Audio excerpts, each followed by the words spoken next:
The next sutta is 3.14.131. The Buddha said, monks, possessed of three qualities, a fighting man is worthy of a Raja, is a royal possession, and is reckoned an asset to a Raja. What are the three qualities? Herein, monks, a fighting man is a far shooter, a shooter like lightning, and a piercer of huge objects. Possessed of these three qualities, a fighting man worthy of a Raja is a royal possession and is reckoned an asset to a Raja. In like manner, monks, possessed of three qualities, a monk is worthy of respect, of offerings and gifts, of being saluted with clasped hands upraised, a field of merit unsurpassed for the world. What three? In this connection, a monk is a far shooter, a shooter like lightning, a piercer of huge objects. Now, in what way is a monk a far shooter? Herein, whatsoever object, be it past, future or present, personal or external to self, be it gross or subtle, mean or exalted, far or near, every object, in short, that he beholds, he sees it as it really is by right insight thus. This is not mine. This am I not. This is not myself.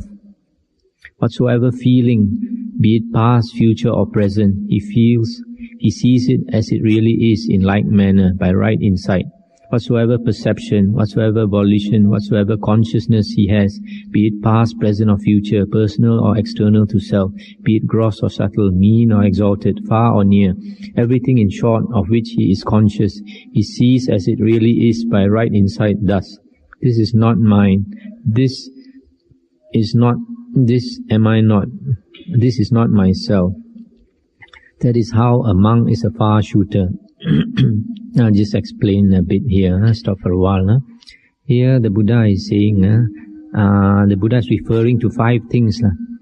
He made this statement about this is not mine, this am I not, this is not myself. Refers to five things. The first one is form or body. Second one is feelings. Third is perception, then volition, and the last one is consciousness. These are called the five khandhas, five aggregates. And these five aggregates, the Buddha says, we always associate with the self. Either we take it to be the self, or as belonging to the self, or the self is in the five aggregates, or the five aggregates is in the self. For example, body. If the body is tall, you say, I am tall.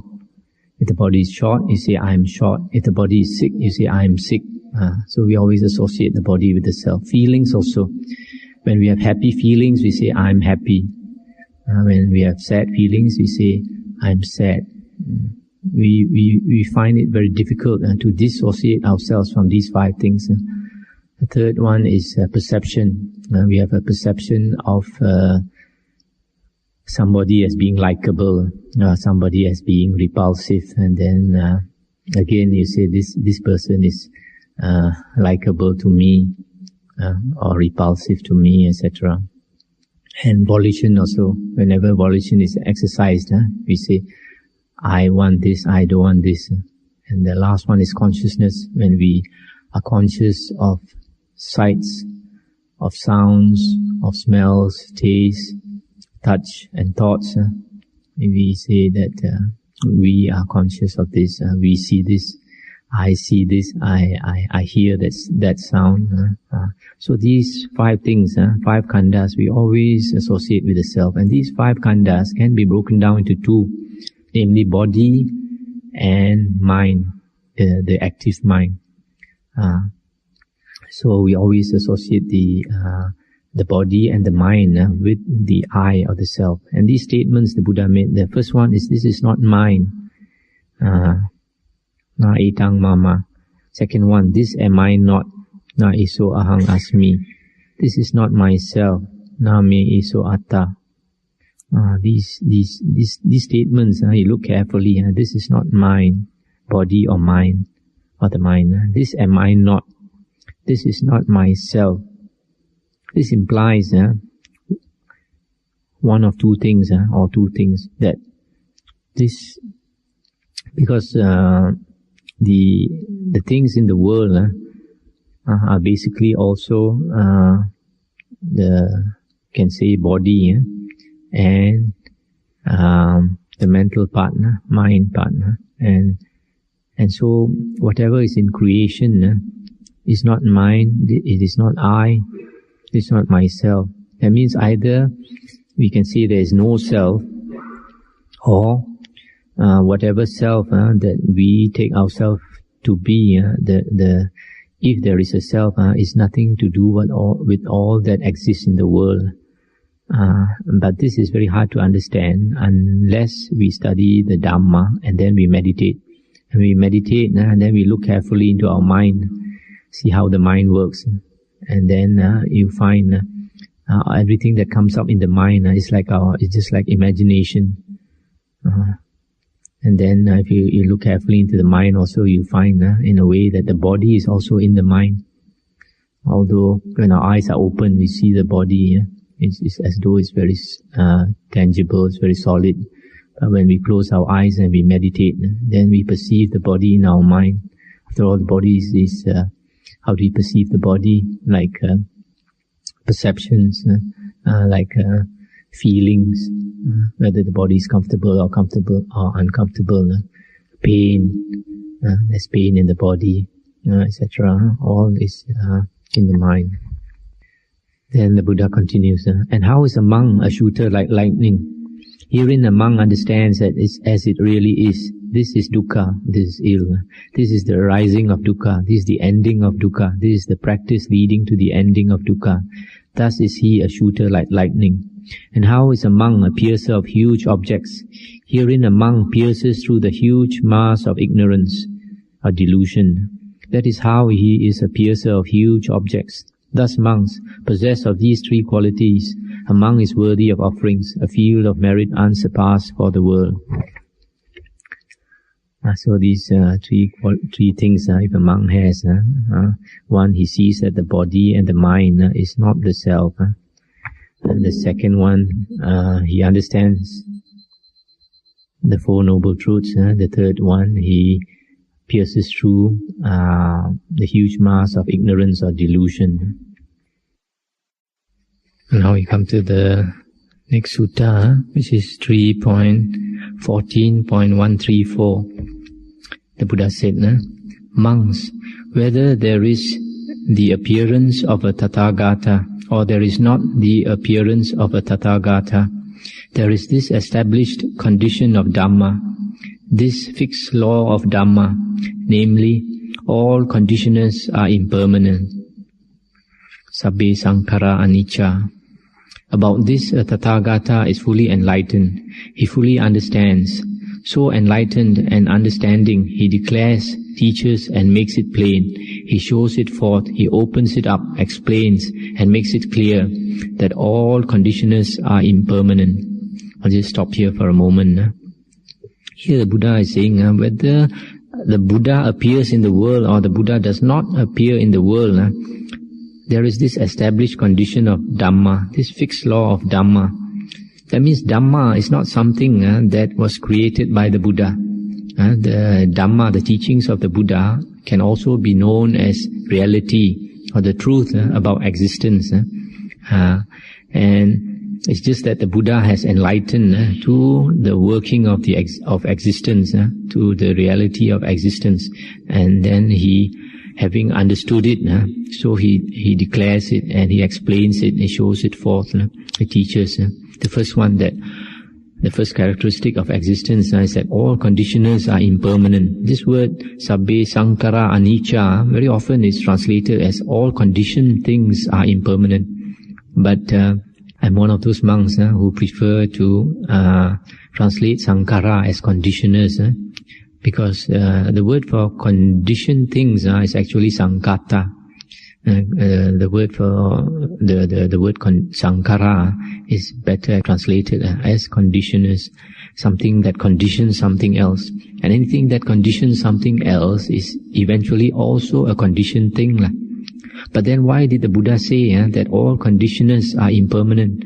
Because in this existence, if the conditioners of something is impermanent, then that thing is even more impermanent. And this is given in one sutta in Majjhima Nikaya number 146, where the Buddha said, for example, that give 2 examples. I think one is that take a tree. When the sun shines on the tree, it creates a shadow. Now the shadow is dependent on the tree. It's also dependent on there being the sunlight. So the conditioner of the shadow is the tree, the presence of the tree, and the presence of sunlight. And these 2 conditioners are impermanent because the sunlight is only there for a few hours. And also the tree is also impermanent. One day it will fall. So because of that, the shadow is even more impermanent. So in the same way, like a lamp is burning, so the radiance of the light given out by the lamp burning, to understand, first to understand that it's impermanent, we look and see that the conditioners of the brightness of the lamp depends on the wick, depends on the oil that is present in the lamp, depends on the air being present. So if the wick is burned up or the oil is used up, then the flame would not be there. So if we see that the conditioners of anything are impermanent, even more impermanent would be that thing. And then the Buddha continues, monks, whether there is the appearance of a Tathagata or there is not the appearance of a Tathagata, there is this established condition of Dhamma, this fixed law of Dhamma, namely, all conditioners are dukkha, painful. About this, a Tathagata is fully enlightened, he fully understands, etc. And then the Buddha continues, monks, whether there is the appearance of a Tathagata or there is not the appearance of a Tathagata, there is this established condition of Dhamma, this fixed law of Dhamma, namely, all things are not the self. Sabbe Dhamma Anatta. About this, a Tathagata is fully enlightened. He fully understands it. So enlightened and understanding, he declares and teaches it, makes it plain, he shows it forth, opens it up, explains and makes it clear that all things are not the self. So, the first one, I explained about all conditioners are impermanent. And the second one, because conditioners of anything are impermanent, so that thing is impermanent, and because of it being impermanent, it gives rise to dukkha. Dukkha is sometimes translated as unsatisfactory, sometimes as painful, sometimes as suffering. And we can understand why. Is, for example, those that we love, our relatives, our family, because of everything in the world being impermanent, there would be change and separation. Like your children, when they're young, you see them so cute, and after some time they grow up, and then they get married, and they have to leave you. And then as you grow old, then you have to leave all your beloved ones, and that causes pain, dukkha. And also, the things that we want and we cannot get, also it causes us pain, the material things. And if we get it, sometimes we can't enjoy it long enough. So the body also gives us pain, and the mind also gives us pain. That's why the Buddha said, in short, the 5 khandhas that we cling to as the self, associate with the self, gives us pain. And then the third thing is, the Buddha said, all things are not self. All things are not self, and self is explained, atta is explained in Majjhima Nikaya 148 as referring to something eternally abiding, not subject to conditions. And sometimes people translate atta, self, as the soul, something that is of this world and eternally abiding. There is no such thing. But like in the Hindu teachings, they talk about soul also.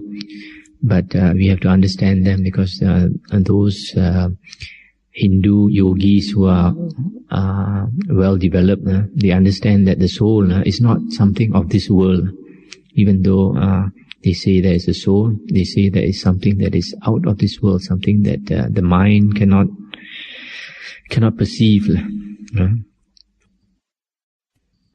Come to another sutta, 3.16.151. The Buddha said, monks, there are these three practices. What three?